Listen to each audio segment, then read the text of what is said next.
Patay ang lider ng Bangsamoro Islamic Freedom Fighters, kabilang na ang 11 pang katao. Matapos ang engkwentro sa Maguindanao, yan at ang iba pang mga marapidong balita mula sa mga probinsya, hatid ng iba't ibang istasyon sa ilalim ng MBC Media Group.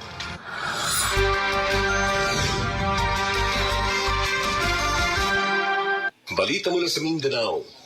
Umakyat na sa 12 ang body counts ng mga napatay na BIFF Karyalan faction kabilang ang pinuno ng grupo na si Sheikh Karyalan matapos sa maghapong sagupaan kahapon sa Sitio Pendililang, Kitango, Datu, Saudi, Ampatuan at sa Barangay Malangog, Datu, Unsay, Ampatuan, Maguindanao del Sur.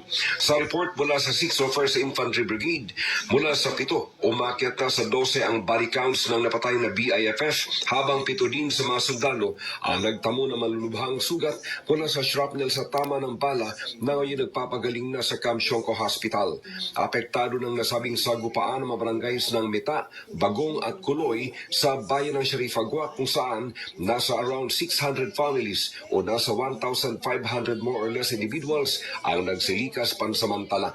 Sa pinakahuling ulat mula sa JTF Central, pasado alas 5 kahapon, nahinto ang maghapong bakbakan at ngayong araw may mga reported sightings sumano ng mga armed groups sa vicinity ng SPMS Box at inasahan pa rin anumang oras o araw ay may mga engkwentro pang magaganap dahilan na mas lalo namang pinalakasan ng JTF Central ang pwersa ng ground troops. Opisyal namang kinumpirma ng militar ang pagkasawi ni Ustad Karyalan sa nasabing engkwentro habang na-recover naman ang mga gamit na armas ng mga napatay na BIFF at nakikipaugnay na sa LGU sa JTF Central sa layuning mabigyang maayos na libing ang mga napatay na mandirigmang BIFF. Para sa MBC TV Network News, ako si RH19, June Di Makuta, sama-sama tayo, Pilipino. Hindi